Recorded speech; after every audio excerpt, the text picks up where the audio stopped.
राम जी ने जैसे लक्ष्मण जी को आते देखा, दोनों भाई माता जानकी को देखने के लिए आश्रम की ओर पहुंचे। लेकिन जब रावण माता जानकी का हरण करके लेकर के जा रहा था, उस वन में बड़े बड़े साधु सन्यासी इत्यादि रहते थे जो बड़े बलशाली थे, लेकिन किसी में इतना साहस नहीं हुआ कि माता जानकी के प्राणों की रक्षा कर सके। लेकिन जब एक पक्षी राज गीधराज जटायु ने देखा तो पहचान लिया कि ये तो मेरी पुत्र वधू जानकी है और इसका हरण करके ये रावण कहाँ लेके जा रहा है। तो आकर के युद्ध करने लगा। रावण के साथ जब युद्ध करने लगे जटायु जी, तो रावण ने आज जटायु जी के पंखों को काट दिए और जटायु जी घायल होकर के जमीन पर गिर गए। एक बार रावण और जटायु के बीच में युद्ध हुआ था बहुत समय पहले, और जटायु जी इतने बलवान थे कि उन्होंने रावण को युद्ध में परास्त भी कर दिया। और रावण बड़ा चतुर ठहरा। रावण ने युद्ध के बाद जटायु जी से मीठी मीठी बातें की। जटायु जी वार्तालाप करने लगे। रावण ने कहा कि जटायु जी एक बात बताओ, मैं इतना बलवान हूं कि मैंने कैलाश पर्वत को तक उठा लिया और आपने मुझे परास्त कर दिया, इसके पीछे राज क्या है, रहस्य क्या है? अब देखो, कोई आपसे अपना बन करके राज की बात पूछे ना, तो तोते के समान सारी बातें नहीं बोल देना चाहिए, रहस्य रखना चाहिए छुपा करके। जटायु जी से मीठी मीठी बात जब रावण करने लगा तो जटायु जी ने सोचा कि अब तो मित्रता हो गई, तो एक काम करते हैं, रहस्य बता देते हैं। तो जटायु जी ने कहा कि अरे नहीं नहीं, मुझ में इतना बल कहाँ है कि मैं आपको परास्त कर पाऊं, लेकिन हाँ, ये जो मेरे पंख है ना, पंखों में बड़ा बल है और इसके कारण मैं हमेशा युद्ध जीत जाता हूं। और जब इस बार गए रावण से युद्ध करने, तो रावण को याद आ गया कि इनमें इतना बल नहीं है, इनके पंखों में बल है, इसलिए पंख काट दिए। गिद्धराज जटायु जमीन पर गिर गए। इधर राम लक्ष्मण जी पहुंचे। जैसे ही राम लक्ष्मण पहुंचे कुटिया में, तो देखा कि माता जानकी कहीं दिखाई नहीं दे रही। राम जी समझ गए कि जो जिस बात का भय था वो घटना घट चुकी। अब माता जानकी की खोज में निकले। हे सीते कहाँ हो प्रश्न कर रहे हैं। और राम जी बड़ी सुंदर लीला कर रहे हैं, पेड़ पौधे पत्तों से पूछ रहे हैं मेरी जानकी कहाँ है, मेरी सीता कहाँ है, आज पूछ रहे हैं उनसे।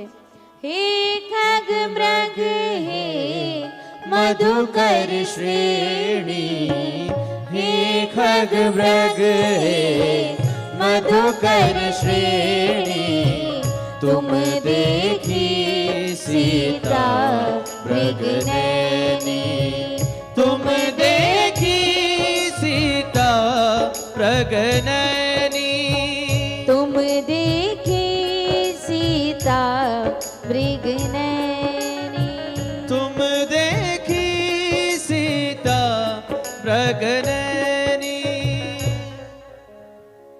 खोजते खोजते राम जी जा रहे हैं। राम जी ने देखा कि कोई पुकार रहा है, हे राम, हे मेरे राम, हे राम, हे मेरे राम। राम जी ने आवाज सुनी।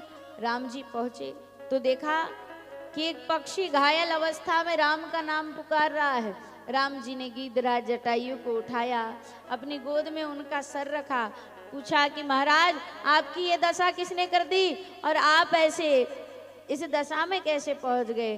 गिद्धराज जटायु ने कहा कि नाथ दशानन या गति कीनी, रावण ने मेरी ये दुर्दशा की है और मैं तो अभी तक इसलिए जीवित था कि मैं तुम्हें बता सकूं राम, वो तुम्हारी पत्नी जानकी को लेकर के दक्षिण दिशा की ओर गया है।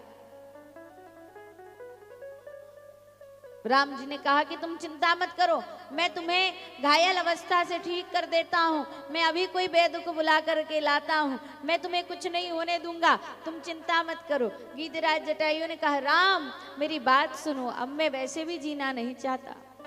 तो बोले क्यों? तो बोले राम, लोग तरसते हैं कि अंत समय मुख में राम का नाम और मैं तो अंत समय अपने तुम्हें देख रहा हूं। अब ये अवसर मुझे कब प्राप्त होगा कि राम की गोद मिलेगी, राम का सुंदर चित्र मिलेगा, राम के दर्शन मिलेंगे सन्मुख। ऐसा मुझे अब कभी और नहीं मिलने वाला। मैं तो बस अभी तक इसलिए जीवित था कि तुम्हें जानकी का पता दे दूं। राम जी ने कहा नहीं नहीं, मैं आपको कुछ नहीं होने दूंगा, आप मेरे पिता तुल्य हैं। जटायु जी और प्रसन्न हो गए जब पिता तुल्य कहा। कम से कम ये मेरे मर्म को तो जान गए कि मैं ही इनका पिता हूं। गीधराज जटायु ने तो राम जी को पहले ही गोद ले लिया था। और आज राम को देखते देखते हे राम, हे मेरे राम, हे राम, हे मेरे राम करते करते अपने प्राणों को त्याग दिया। राम जी की आंखों में आंसू आ गए और पिता के समान आज उनका दाह संस्कार किया। गीधराज जटायु को अपने हाथों से अग्नि दी। ये अधिकार किसका होता है? पुत्र का।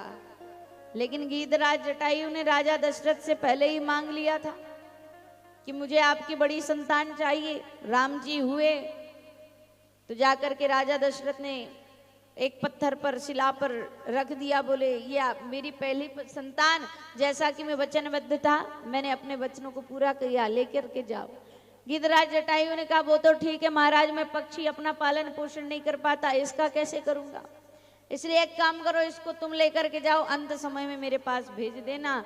और वही कारण आज राम जी ने अंत समय में गीधराज